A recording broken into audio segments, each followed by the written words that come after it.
첫째 날에 우리 뭐 공부했었죠? 예배. 우리 교회 생활 뭘로 하느냐? 예배 제일 중요하다 그랬어요. 두 번째가 뭐가 중요하다 그랬어요? 그 예배 뭘로 해요? 하나님의 말씀으로 하는 겁니다. 자, 그럼 오늘 세 번째, 교회 생활의 가장 중요한 에센스 중에 세 번째는 뭘까? 바로 기도라는 거예요. 그래서 오늘 기도에 대해서 우리 함께 묵상하려고 하는데요. 여러분, 우리 교회 올해 표어가 뭐죠? 좀 작아요. 크게 한번 해보세요. 여러분 잘 안 보이면 주보 힌트 볼 수 있잖아요. 맨 앞편에 뭐라고 돼 있나 한번 보세요. 열어보세요 빨리. 자, 준비되셨죠? 우리 같이 한번 선포해 볼게요. 올해 표어가 뭐예요? Breakthrough with prayer. Amen. Amen. Breakthrough 하는 거예요. Everything. 모든 것 가운데. 제가 여러분들께 그럼 질문 좀 드릴게요. 우리의 매일에 정말 기도로 돌파하고 있나? 우리의 매일이에요. 하나님을 의지함으로, 하나님을 신뢰함으로. 그게 기도 아닙니까? 하나님을 신뢰합니다라는 표현이 내가 하나님 뜻대로 살겠습니다. 그런데 제가 믿음이 없습니다.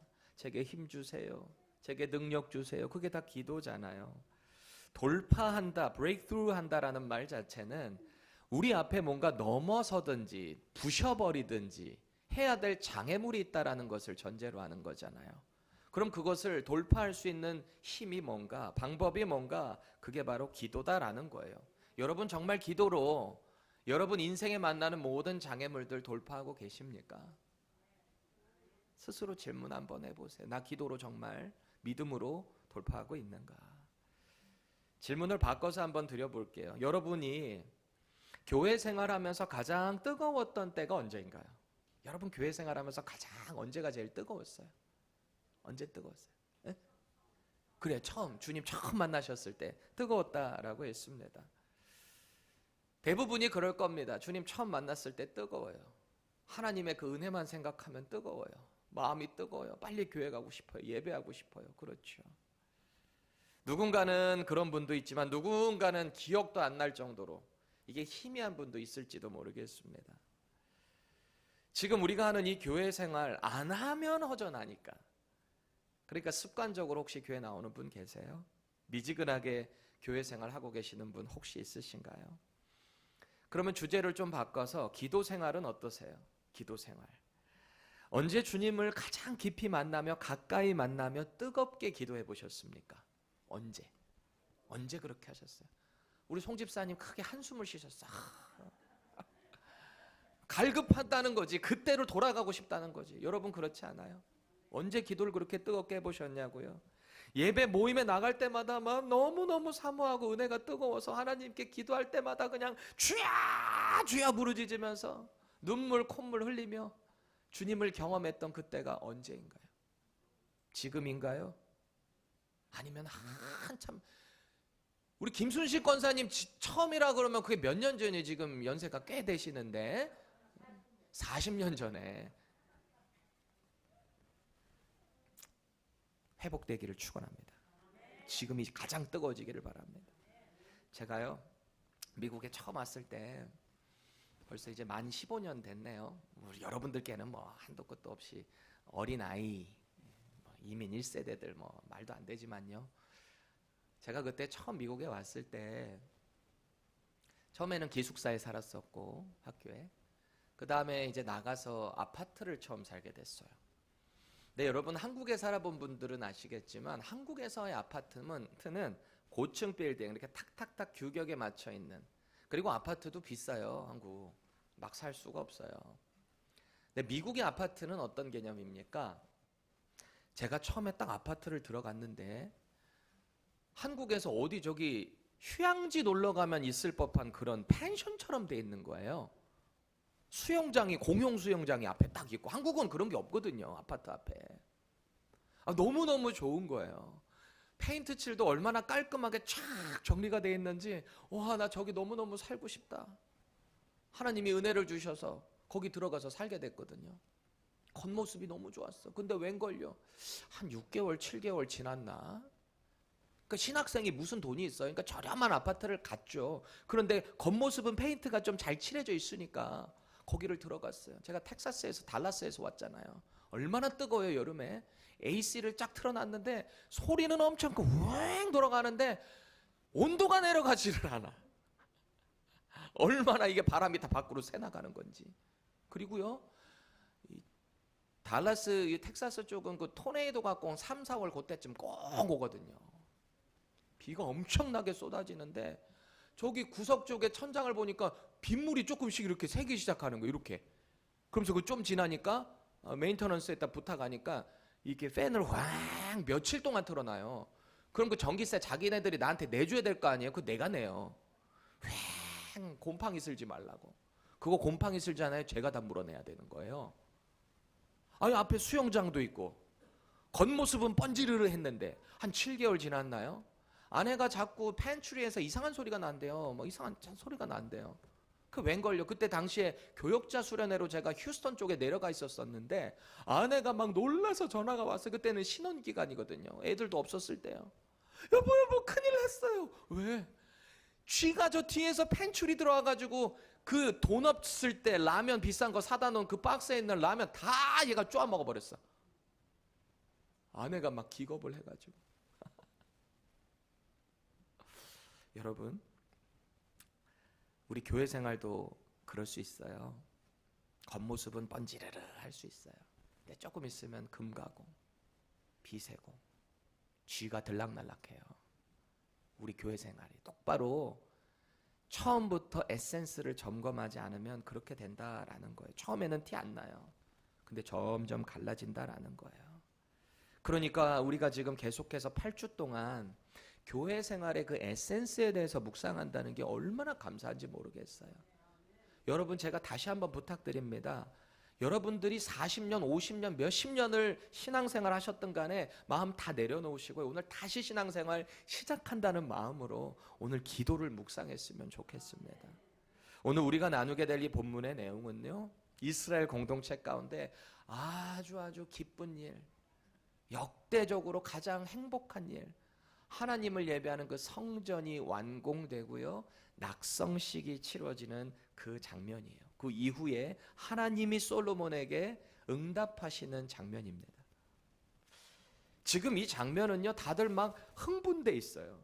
우리가 하나님을 섬기는 성전을 지었습니다. 솔로몬의 성전이라 그러잖아요. 그게 예루살렘 성전 first one version입니다. 그게 첫 번째 first version이에요. 그렇죠? 얼마나 화려하고 웅장했던지 말이죠.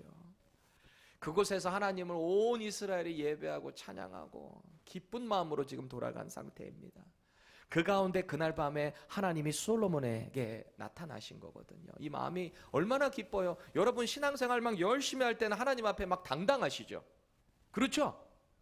그러면 하나님께 와서 어떤 날은 어떤 분들은 막 협박도 하죠. 하나님 제가 이 정도 했는데 하나님 저한테 이거 해주셔야 되는 거 아니에요? 우리 그럴 때 있잖아요. 아마 솔로몬도 그런 마음이었을지 모르겠습니다. 뜨거운 마음, 하나님을 향한 감사의 마음, 기쁨의 마음이 넘치는 잘 되는 그 타이밍에 하나님이 찾아오셨어요. 그리고서 오늘 말씀하시는 본문의 내용을 보니까 인생의 어떤 어려움을 만날 때, 너희들이 믿고 있는 그 무언가가 무너져 내릴 때 그때 어떻게 회복해야 되는가, 이것을 말씀하고 계십니다. 겉만 번지르르한 기도 아니고요, 우리의 마음을 쏟아놓는 기도, 그것을 통해서 하나님이 회복시켜 주시겠다라는 약속을 하고 계십니다. 말씀 가운데요, 우리의 기도 생활을 좀 점검하면 좋겠어요. 우리 에센스가 다시 한번 더 좋게 회복될 수 있기를 바랍니다. 솔로몬의 아버지 이름이 뭐죠? 데빗입니다. 다윗이요, 꿈을 꿨어요. 너무너무 하나님을 향한 소원이 있었어요. 그게 뭐게요? 하나님의 성전을 건축하는 거였어요. 하나님의 성전. 자기는 이렇게 호화로운 왕궁에 살고 있는데 하나님의 법궤는 저기 그냥 휘장 밑에 그냥 초라하게 있는 것 같아서 하나님이 그 마음을 뜨겁게 해주셨거든요. 그래서 내가 이 성전을 건축하고 싶다. 그런데 나단 선지자를 통해서 온 그 답변은 뭐였죠? 너 손에 피를 너무 많이 묻혔어. 네가 아니라 너의 아들 솔로몬을 통해서 내가 받을 거야. 그런 거 아니에요? 결국 그 말씀이 그대로 성취돼서 다윗이요, 그 자재를 다 준비해놔요. 이 성전을 지을 만한 자재들. 그 성전을 짓고자 하는 열심이 얼마나 대단했던지 말이죠. 그 소원이 얼마나 대단했던지. 그것을 결국 그 아들 솔로몬이 이루어낸 거 아니겠습니까? 솔로몬도 그것을 아버지의 소원을 이루어드리고 온 이스라엘 백성들이 여기 다 모여서 그 성전을 하나님께 감사하고 기뻐하며 예배했단 말이에요. 얼마나 마음이 뜨거웠겠어요. 영광을 받으신 그 하나님께서도 이 성전, 이 뜨거운 예배의 현장 가운데 임재하셨대요. 그것이 어떻게 증언되어 있는가 우리 같이 한번 읽어볼까요? 역대하 7장 2절에서 3절입니다. 시작.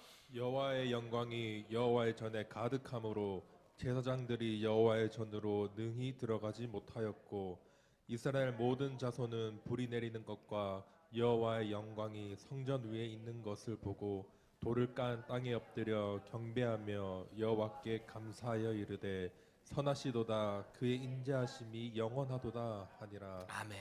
이 얼마나 이 성전에 임재하신 하나님이 뜨겁게 막 들어갈 수가 없는 거예요. 얼마나 강력했던지 말이죠. 압도적이었던 거예요. 그 가운데 온 이스라엘이 하나님을 경외하고 찬양하고 있습니다. 모든 사람들이 그 하나님의 임재와 능력 앞에서 막 뛰노는 거예요. 감사하며 찬양하며 압도돼서 경외하고 있는 모습입니다. 특히 앞전 8절에 보면요, 이스라엘 가장 북쪽 경계에 있는 그 시리아 땅이거든요. 하맛 어귀, 그러니까 이스라엘의 북쪽 끝이에요. 거의 끝이에요. 솔로몬의 그때 당시에 통치했던 나라의 위엄입니다. 거기에서부터 남쪽 있는 이제 애굽의 그 강까지 있는 쫙 뻗쳐 있는 이스라엘 영역에 있는 모든 사람들이, 대부분의 사람들이 지금 이 낙성식 하겠다고 여기로 몰려들었다는 거예요. 큰 무리가 지금 이 성전에 모였다라는 겁니다. 당시에요, 번제, 화목제, 이 소제하려고 하는 그 제물의 제사들, 특히 이제 동물 제사 드리는 그 기름을 하나님께 올려드리는데요, 성전 앞에서 그 놋제단에 감당할 수가 없어.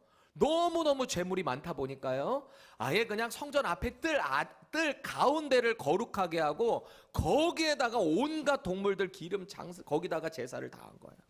어마어마한 제사를, 솔로몬의 예배를 향한 열심을 우리는 볼 수 있는 거죠. 그런데 우리는 이 솔로몬이요, 하나님께 감사해서 온 이스라엘 백성들이 함께 올려드리는 이 낙성식이 언제 열렸는가, 여기에 주목할 필요가 있어요. 이 낙성식 언제 드렸는가? 역대하 7장 9절에서 10절 같이 읽겠습니다. 천천히 여러분 여기에 나오는 그 시간을 주목하면서 읽어보세요. 시작. 8째 날에 무리가 한 성회를 여니라. 제단의 낙성식을 7일 동안 행한 후 이 절기를 7일 동안 지키니라. 7째 달 제23일에 왕이 백성을 그들의 장막으로 돌려보내매 백성이 여호와께서 다윗과 솔로몬과 그의 백성 이스라엘에게 베푸신 은혜로 말미암아 기뻐하며 마음에 즐거워하였더라. 아멘. 예배 현장이거든요. 여기 나오는 7월 23일이에요. 7째 달 23째 날, 제23째 날. 이 날을 우리는 주목을 해야 됩니다. 이 날짜가 그냥 기록된 날짜가 아니에요. 이 안에 솔로몬이 하나님을 향한 얼마나 큰 열정이 들어있는가, 이게 담겨 있거든요. 잘 따라와 보세요. 솔로몬이 성전 봉헌식을 일주일 동안 지켰습니다. 7일 동안. 그리고요, 7월 15일부터 22일까지 일주일 동안 또 지킨 절기가 있어요. 여러분 지난 시간에 이 말씀 잘 들었으면 느헤미야 말씀 묵상하면서 제가 7월에 있는 절기들을 설명을 드렸어요. 바벨론 포로에서 귀환한 남유다 백성들이 이제는 절기 제대로 지켜보겠다. 그래서 학사이자 제사장인 에스라에게 율법책 가져와 달라고 요청했죠. 왜요? 제대로 지키려고. 7월 첫째 날이 무슨 날이라 그랬어요? 신년에 나팔 분다고 해서 나팔절, 신년절이라고 했습니다. 그리고 7월 10일에 무슨 절기가 있다 그랬어요? 그렇죠. 여러분들이 까먹으셔야 제가 또 하죠. 다음에. 그래요. 까먹으세요. 괜찮습니다. 7월 10일에요.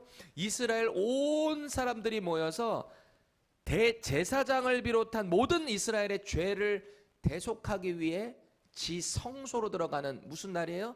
대속죄일이 7월 10일에 있습니다. 이게 유대력으로 말씀드리는 거예요. 그리고 5일 뒤인 7월 15일부터 22일 일주일 동안 어떤 절기를 지킨다고 했죠? 초막절. 초막절.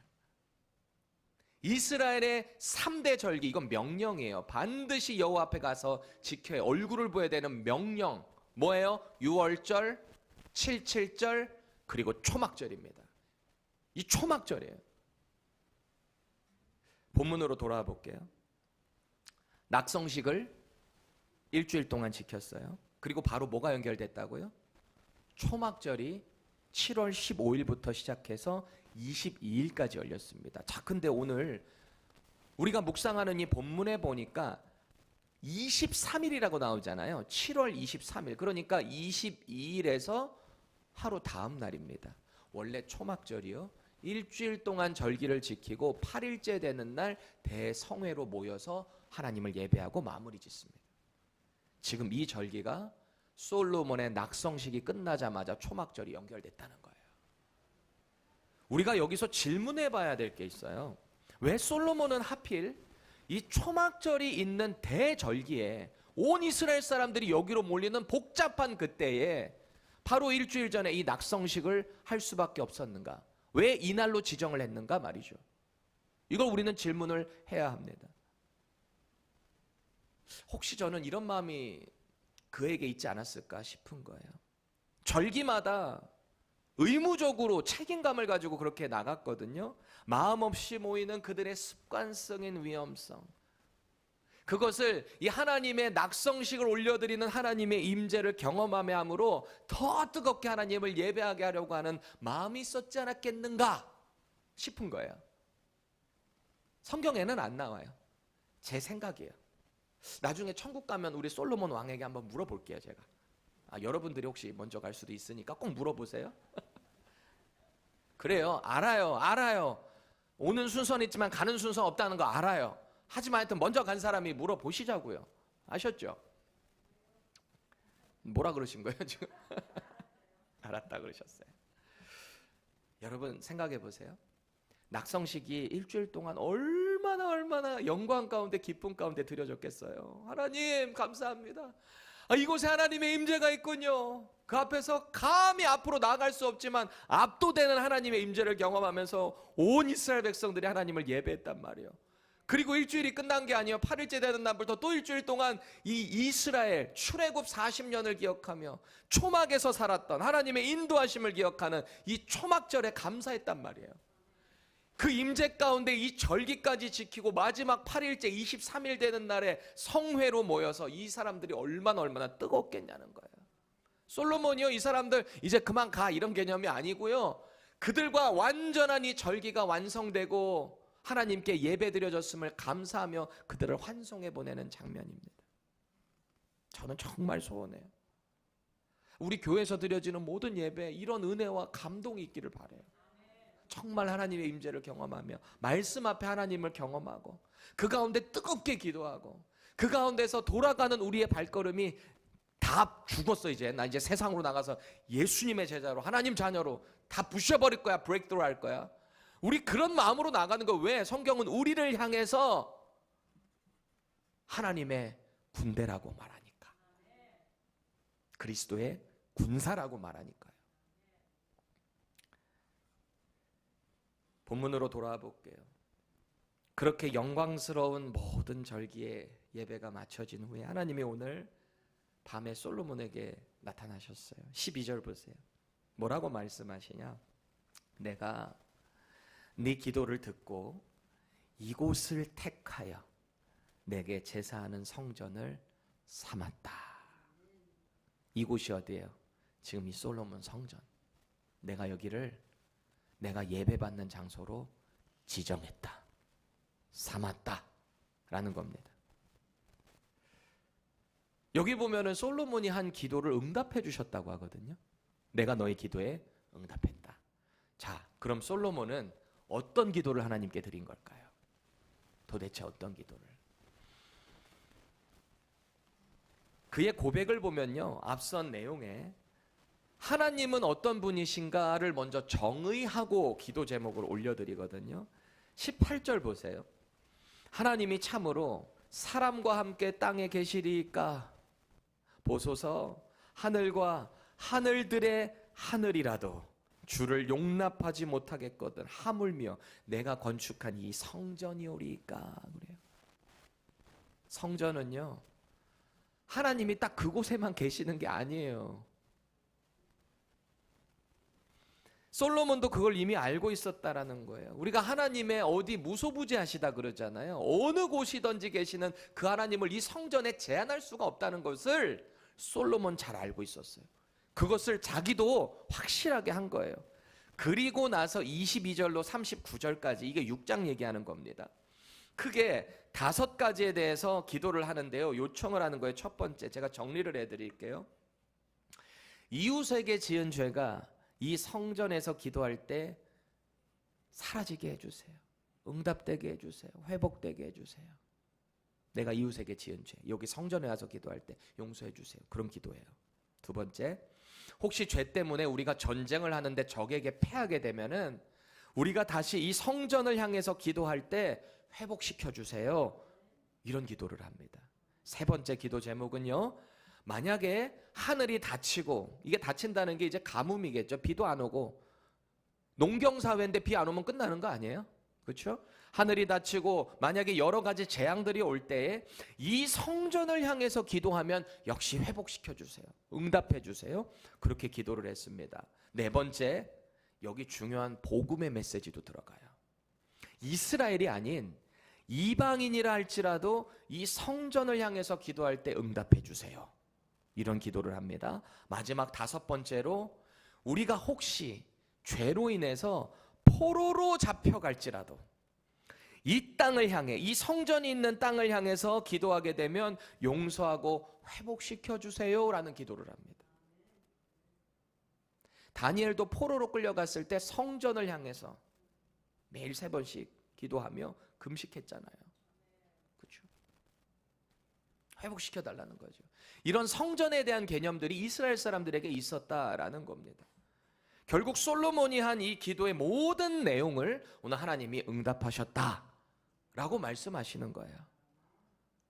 12절 다시 한번 우리 전체를 같이 읽어볼까요? 시작. 밤에 여호와께서 솔로몬에게 나타나사 그에게 이르시되 내가 이미 네 기도를 듣고 이곳을 택하여 내게 제사하는 성전을 삼았으니. 아멘. 이 내용 그대로 띄어놔 주세요. 우리는 여기서 하나님이 반응하시는, 응답하시는 순서를 주목할 필요가 있어요. 하나님이 그 기도에 이 성전을 받으시고 성전 삼으셨다 그랬죠. 어떻게 응답하셨는가 잘 보세요. 대단한 성전을 하나님께 드렸습니다. 온 이스라엘이 자발적으로 동참해서 지어진 그야말로 완성된 하나님의 은혜이고 하나님께 드리는 선물, 봉헌이었어요. 그렇죠? 그런데 하나님은요, 야, 성전 너무 잘 지었다. 야, 너희들 제사 너무 헌신했다. 잘했다. 내가 참 기쁘다. 이거를 먼저 말씀하신 게 아닙니다. 뭐부터 말씀하세요? 건물이 크고 화려한 거, 그거 말씀하시는 게 아니고요. 내가 너의 기도를 들었다. 이거부터 말씀하세요. 이스라엘의 왕 솔로몬의 기도를 먼저 들으셨다.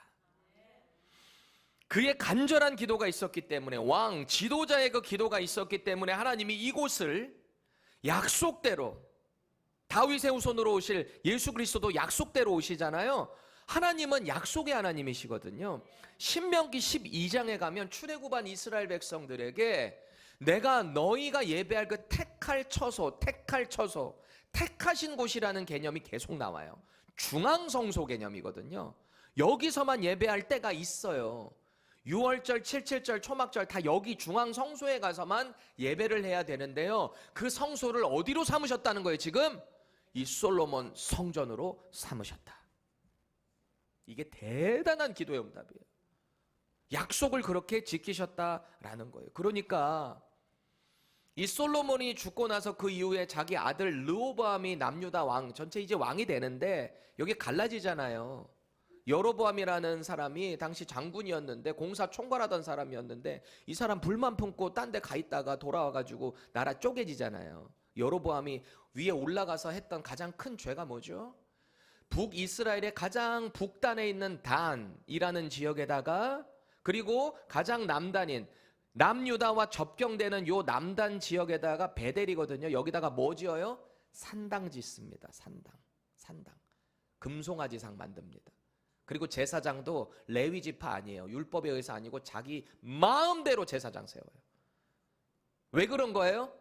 굳이 예루살렘까지 내려가지 마. 너희들 그렇게 왔다 갔다 하다가 나 결국 배신할 거지? 그 두려워했거든요. 그게 죄였어요. 그래서 열왕기 기자들이 기자가 계속해서 하는 말이 뭐냐? 역대 19명의 왕들 중에 다 평가 기준이 느밧의 아들 이 여로보암의 죄에서 떠났느냐 떠났지 않았느냐. 근데 안타깝게도 19명이 다 느밧의 여로보암 죄로 나아갔어요. 하나님 앞에 나아가질 못해요. 다 악한 왕이에요. 이 중앙성소 개념이 이때 하나님께서 삼으셨다라는 거죠. 그렇게 하나님은 이 솔로몬이 기도한 대로 이곳을 성전 삼아 주셨습니다. 이곳에서 예배할 때 응답해 주겠다. 응답하시는 거예요. 기도의 통로로 삼아 주시겠다라는 거예요. 그래서 오늘 본문 13절 14절 우리 같이 한번 읽겠습니다. 시작. 내가 하늘을 닫고 비를 내리지 아니하거나 혹 메뚜기들에게 토산을 먹게 하거나 혹 전염병이 내 백성 가운데 유행하게 할 때에 내 이름으로 일컫는 내 백성이 그들의 악한 길에서 떠나 스스로 낮추고 기도하여 내 얼굴을 찾으면 내가 하늘에서 듣고 그들의 죄를 사하고 그들의 땅을 고칠지라. 아멘. 하나님은 지금 성전 봉헌식을 마치고 흥분되어 있는 솔로몬을 향해 말씀하세요. 기쁨 가운데 하나님의 뜨거운 임재를 경험한 이 솔로몬에게 지금 하시는 내용을 보세요. 분명한 경고이자 기도의 위력을 선포하고 계세요. 여기 기도의 위력이 나와요. 하나님 분명하게 말씀하세요. 지금 당장은 괜찮을지 몰라. 지금 뭔가 화려해 보일지 몰라. 그런데 너의 인생에는 분명한 굴곡이 있을 거야. 그 굴곡은 엄청난 재난과 고통이 될 수도 있어. 그런데 그 상황은 내가 너희들을 떠나서가 아니야. 너희들이 나를 떠나서 그래. 나는 언제나 그 자리에 있어. 그러니 혹 너희들이 그런 고난을 경험하게 될 때, 재앙을 경험하게 될 때 돌이켜 나에게 와야 해. 그리고 그 가운데 너희들의 마음을 겸손하게 내 앞에서 준비하고 기도하면 내가 그 땅 회복할 거야. 그 말씀을 하세요. 이건 개인의 삶뿐만 아니라 교회 공동체도 마찬가지예요. 여기 말하는 건 너희가 기도하면 공동체의 기도를 볼 수 있다라는 거죠. 여러분, 교회가 기도가 약해진다, 기도가 뜨거워지지가 않는다라는 것은요, 죄송하지만 간절히 기도하는 마음이 식었다는 증거예요. 동의하시죠? 그래서 저는 우리 교회에 어떤 문제가 생기거나 혹은 여러분 개인의 문제가 있을 때 분명히 뜨거운 기도가 나와야 된다고 믿어요. 뜨거워야 돼요, 기도는. 아니, 세상에 내 자식이 저기 물에 동동동 떠내려가는데 저 끝에 사람 몇 명이 있습니다. 그 사람이 손만 내밀어 잡아주면 내 아들 살릴 수 있을 것 같은데, 내 딸을 건져내줄 수 있을 것 같은데, 여러분 여기 멀리서 내가 당장 가기에는 늦은 것 같고 저 사람들을 향해서 여러분 어떻게 하시겠습니까? 저기요, 죄송한데요, 혹시 저기 내 아들 딸 저기 떠내려가는데 좀 붙잡아 줄 수 있어요? 이렇게 할 사람 있는지 손 들어보세요. 그럼 어떻게 해야 정상이에요? 살려주세요! 저기 제 아들 살려주세요! 이게 정상 아니에요? 정상이죠. 마찬가지예요. 우리가 하나님께 간구하지 않는 이유 어디에 있는가? 지금 내 상황에 얼마나 위급한 긴박한 순간인지를 몰라서 그럴 수 있어요. 그러니 하나님을 찾지를 않아요. 아이, 뭐 이 정도면 됐지. 그렇죠? 오늘 이 정도면 됐지. 감사한 마음 충만한 솔로몬에게 와서 하나님이 하시는 말씀이 그거잖아요. 혹, 여기에서 혹, 이런 일이 있으면, 혹, 너에게 이런 재앙이 있으면, 그렇죠? 혹이 뭐예요? 앞으로 올 수 있다는 얘기예요. 준비하라는 얘기예요. 우리는 자꾸 우리 신앙생활을 점검해야 된다라는 거예요. 꼭 기억하세요. 오늘 하나님이 경고하시는 가뭄, 메뚜기 때, 그리고 전염병의 고통은요, 분명한 징계예요. 우리가 하나님을 떠날 때 하나님이 우리를 징계하실 수 있다라는 거예요. 혹 그런 일이 왔을 때 기억하라는 거예요. 돌이키라는 거예요. 누구를 향해? 나를 향해. 그분께 간구하라는 겁니다. 그러면 하나님이 그 땅 고쳐주신다. 2020년 여러분 기억하기도 싫죠. 20년부터 거의 22년 거의 그때까지 코로나 왔잖아요. 제 주변에도 많은 분들이 돌아가셨어요. 그때 달라스에서도 행정명령이 떨어졌었거든요. 그래서 예배도 최소한의 그 온라인 운영할 수 있는 15명이었나? 그 인원 빼고는 모이지 못한다. 교회 규모에 따라. 그때 뭐 우리 교회 500여 명 넘는 교회였으니까 우리 15명이었던 것 같아요. 제가 행정총괄이고, 제가 그거 알아요? 그때 그 방송국 국장이었던 사람이에요, 제가. 한우리 TV 국장. 한우리 교회 그 인터넷 그 제가 만든 거예요, 유튜브 채널. 여러분 그때요, 그 예배를 뭐 제가 그런 거 언제 해봤겠어요. 저도 처음 해본 거예요. 막 알아보고 이거 뭐 유튜브에 실황 중계해야 되고, 지금 우리 교회도 지금 유튜브 실황 나가고 있는데요. 그때 준비시킨 것 같아요. 이거 하라고 여기 와서. 물론 우리 전도사님들 귀한 분들이 도와주셨지만 그때요 15명 이렇게 모여가지고 앞에 이제 찬양 인도하는 전도사님 찬양하는데, 여러분 그때 기억나시죠? 중국에서 시작됐다라고 해서 이 미국에서 이 에이시안들 헤이트 그 증오 얼마나 심했어요? 아니 뭐 밖에 다니기가 그런 거예요. 눈치가 보이는 거예요. 에이시안이라는 이유만으로. 그랬잖아요. 근데 앞에서 이 찬양하는 전도사님이 찬양을 막 인도하면서 어떤 찬양을 했는가? 이따 우리가 부를 거예요. 오늘 본문을 중심으로 한 찬양을 부르기 시작했어요. 아버지여 고쳐주소서 이 나라 주의 것 되게 하소서. 오늘 내용이거든요. 얼마나 제가 그때 눈물이 쏟아지는지 주체할 수가 없는 거예요. 이 온 세계에 임한 이 바이러스, 코로나 바이러스, 전염병, 서로에 대한 증오, 분열, 우리가 할 수 있는 게 뭐가 있어요? 아버지 하나님께 부르짖는 것밖에 더 있어요? 저 그 자리에 그냥 무릎 꿇고 그냥 엉엉엉 울면서 기도했던 기억이 나요. 그때 제 마음은 이랬어요. 에이시안을 증오하는 그 사람들이 미워서도 아니에요. 그냥 우리의 죄, 내 죄부터가 막 고백이 되더라고. 내 죄, 우리 교회의 죄. 그렇게 회개되기 시작하니까 그저 하나님밖에 안 보이는 거예요. 하나님, 우리 이 땅 회복시켜 주세요. 지금도 마찬가지 아니에요? 지금 온 세계에 전쟁이 일어나고 있어요. 서로 분열이 일어나요. 여전히 전염병들이 있어요. 우리 인간이 해결할 수 없는 수많은 이런 재앙과 같은 일들, 우리 어떻게 할 수 있어요? 뭐 서로 당지어가지고 싸우면 됩니까? 그거 해결됩니까? 그렇게 해결이 됐으면 진작에 됐겠죠. 우리 인류의 역사에 진작에 됐겠죠. 안 돼요. 창조주 하나님께 나아가야 돼요. 통치자 하나님, 만군의 여호와 하나님.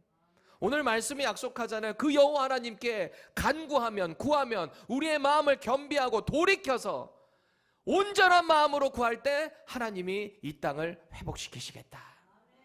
누구의 죄가 아니에요. 우리 인간의 죄예요. 우리의 교만이에요. 하나님 앞에서의 교만.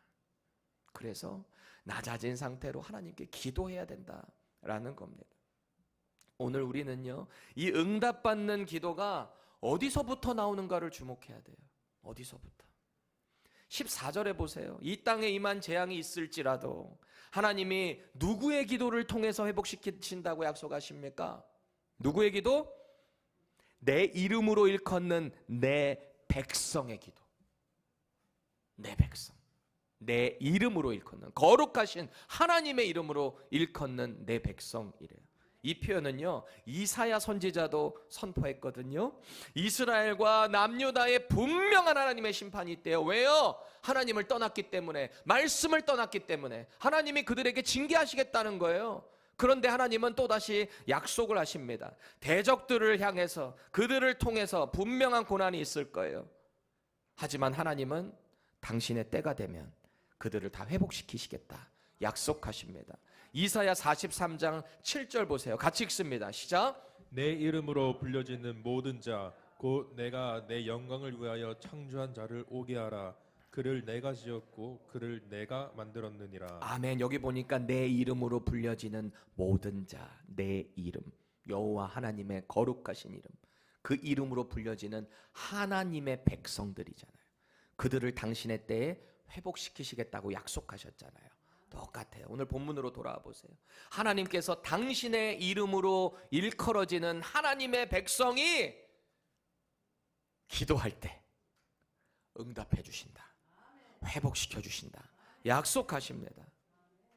공동체, 교회 공동체 기도가 얼마나 파워풀한지 우리는 이것을 봐야 돼요. 함께 기도하는 기도가 얼마나 파워풀한지 말이죠.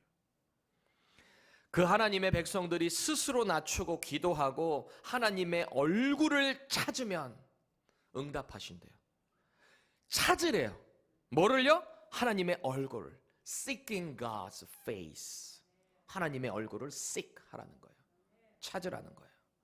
여기서 찾다로 번역된 히브리어 단어 바카시라고 하는 단어 보세요. 묻다, 갈망하다, 간청하다 라는 뜻이에요. 믿음의 공동체가 온 마음을 다해서 하나님께 여쭙는 거예요. 갈망하는 거예요. 그리고 간청하는 겁니다. 이게 바카시입니다. 바카시. 그렇게 하나님을 찾을 때 하나님이 응답해 주신다.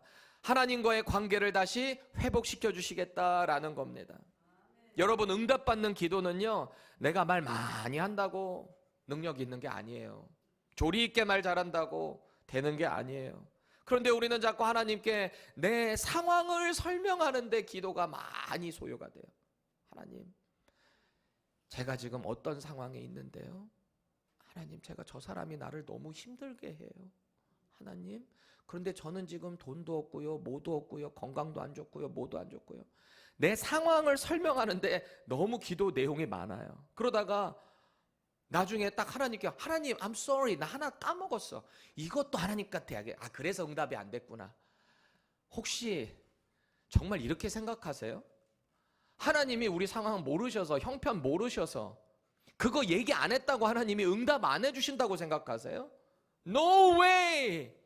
절대 그렇지 않아요. 하나님은 다 아세요.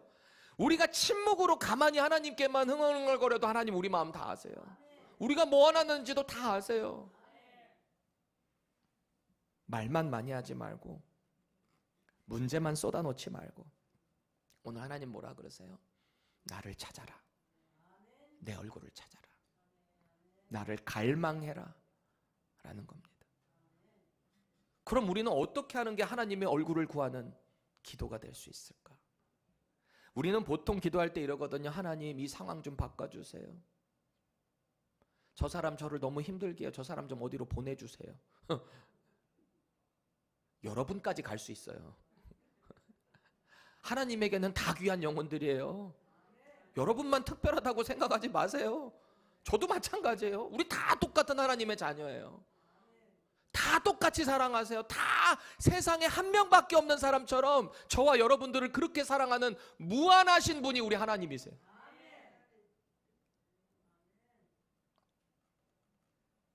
우리의 기도 제목이 바뀌는 기도가 언제 되냐?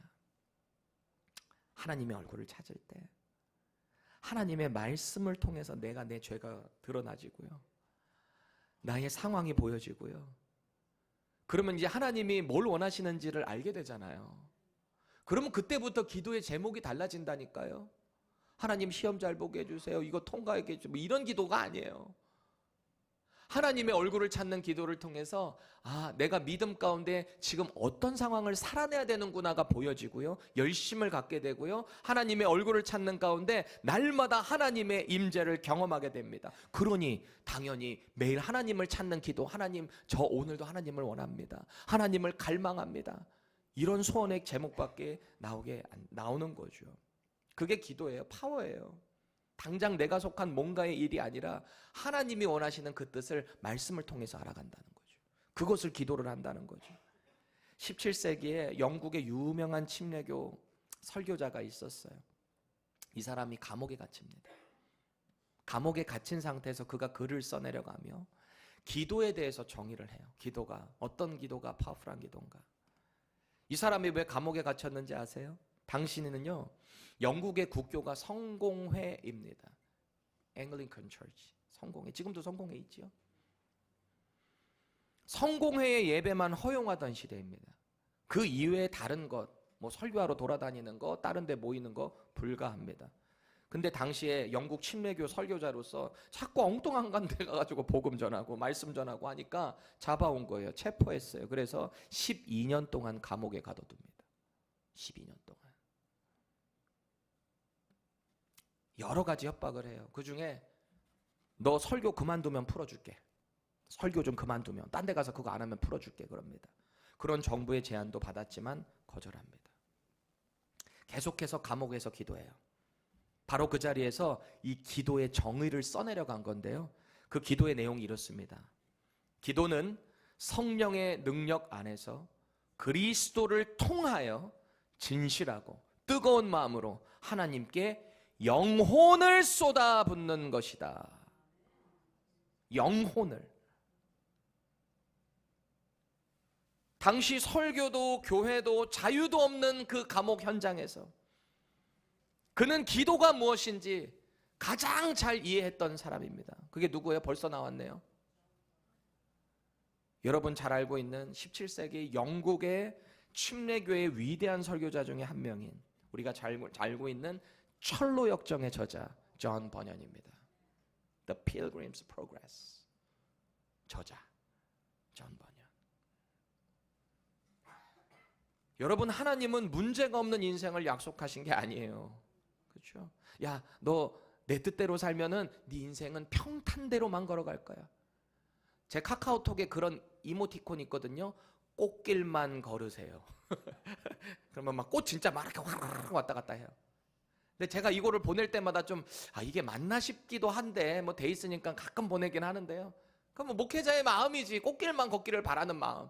그런데 실상은 그렇지 않아요. 예수님 더 잘 믿잖아요. 고통 더 와요. 타협해야 되는 많은 우리 인생의 문제들 가운데 믿음으로 부딪혀야 브레이크트루 해야 되는 일들이 많아요. 그 가운데 힘들어요. 여러분 손해볼 수도 있어요. 고난당할 수도 있어요. 그런데 하나님의 얼굴을 찾으면 하나님이 우리와 함께 한다는 거예요. 그 문제 다 해결해 주신다는 거예요. 이게 우리의 기도 생활이 되어야 한다라는 겁니다. 이게 바로 하나님을 향한 뜨거운 갈망, 바카시, 하나님의 얼굴을 찾는 게 된다라는 거예요. 우리의 마음을 겸손하게 다잡고. 아까 존 버년 뭐라 그랬어요? 우리의 마음을 쏟아 놓아야 된다 그랬잖아요. 쏟아 넣는다. 그렇죠? 진실하고 뜨거운 마음. 우리의 영혼을 쏟아부어라 그랬잖아요. 그럼 어떻게 우리의 마음, 우리의 영혼을 쏟아부을 수 있다 그랬어요? 역시 하나님의 말씀에 반응해야 된다 그랬잖아요.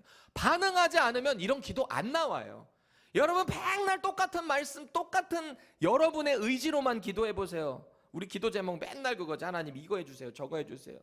맨날 그거잖아요. 근데 진짜 파워풀한 기도가 언제부터 나오냐? 말씀에 내가 진짜 확 사로잡힐 때, 하나님의 마음이 나에게 정말 확 와닿을 때, 그때 내 영혼이 하나님께서 내게 허락하신 그 복음의 사명 가운데 쏟아부어지기 시작한다라는 겁니다. 우리가 신년에, 올해 신년에 왜 기도해야 하는가라는 주제를 가지고 제가 말씀 나눴었잖아요. 특별 새벽 기도 했었잖아요. 기억나세요? 네. 그때 제가 한국에 그 베이직 교회라고 유명한 우리 조정민 목사님 계시거든요. 아주 통찰력 있게 파워풀하게 직설적으로 경상도 사투리로 위대한 설교자들 보면 대부분이 경상도 분이시더라고요. 오늘 또 참으로 좋은 날입니다. 조용기 목사님. 이게 임팩트가 팍팍 들어가니까 딴 청 피울 새가 없는 것 같아요. 그래서 저도 경상도 사투리를 좀 쓸까. 우리 박윤선 전도사님 이 부산 사람, 경상도 사람이잖아요. 맨날 놀리는데 사투리 쓴다고. 근데 그분이 그래요. 이 조정민 목사님이요, 쓴 책 중에 Why Pray라고 하는 책이 있어요. 왜 기도해야 하는가. 제가 마침 올해 우리 교회의 주제가, 표어가 기도로 돌파하라니까 그 책이랑 너무 컨셉이 맞아서 그 책을 제가 이렇게 읽다가 그 주제에서 특별 새벽기도 5일치를 6일치였군요. 그때 그렇게 5일치 묵상을 했었습니다. 그 책의 내용을 보면은 이런 간증의 내용이 있어요. 처음 교회를 개척하고 나서 할 일이 얼마나 많습니까?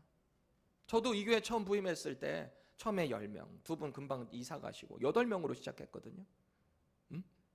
해야 될 일이 얼마나 많아요. 행정적으로 세팅해야지, 뭐 해야지, 교육부도 해야지, 뭐 찬양팀부터 해야지, 뭐 해야지, 제자훈련도 해야지, 얼마나 많아요. 근데 이분은요, 그때 개척하고 초창기에 딱 요거 하나 모토를 가지고 갔대요. 교회 내에 이것저것 프로그램 만들지 말고, 많이 만들지 말고 그냥 성경만 읽자. 이거를 막 밀어붙였다는 거예요. 뭐 소그룹 모이면은 기도 막 나누고 그거 하지 말라 그랬대요. 그것도 하지 말라 그랬대요. 그냥 말씀 읽고 기도하고 그냥 끝나라 그랬대요. 준비가 안 됐는데, 말씀으로 하나가 되지를 못했는데 무슨 기도 제목을 나누냐 막 이렇게 얘기했다는 거. 그것도 사실 일리가 있어요. 말씀으로 하나가 되지 못했는데 서로 그거에 대해서 진지한 마음으로 기도하지를 않을 건데, 물론 하겠지만 목자들은 합니다. 저도 기도합니다. 여러분들 내세요. 내지 말라는 얘기는 아니에요. 내세요. 그래서 제가 여기서 매일 기도한다니까, 여러분 기도 제목 보고. 근데 이분은 그렇게 했다는 거예요. 성경만 읽자. 왜냐하면 다른 일에 자꾸 중점을 두면 성경 읽지 않고, 성경을 읽지 않게 되면 어떻게 된다? 성경적인 기도를 할 수 없기 때문이다. 이분이 이런 말을 해요. 저는 100% 동의합니다. 사탄이 제일 싫어하는 게 성경 읽기고요, 그 다음에 사탄이 제일 못하게 막는 게 뭐다? 성경적인 기도다. 이거 사탄이 싫어한다는 거예요.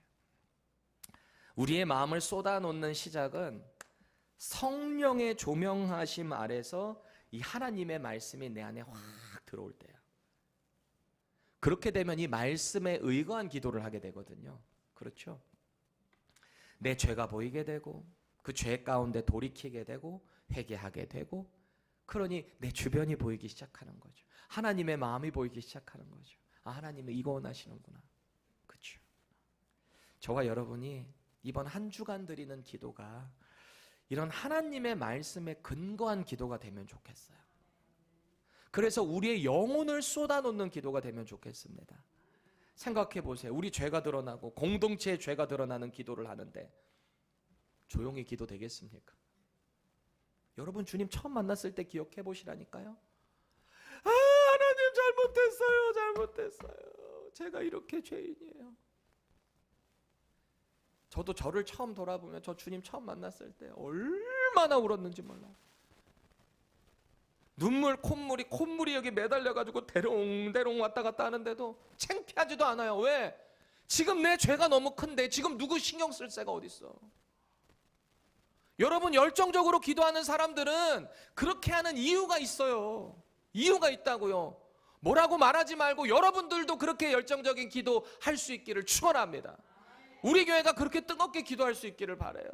그래서 영혼을 쏟아놓는 기도를 통해서 우리의 마음을 주님께로 돌이키고, 그 가운데 우리는 뜨거운 교회 생활, 뜨거운 기도 생활이 시작될 거예요. 오늘부터예요. 지금부터예요. 우리 마음을 하나님께 쏟아놓으십시다.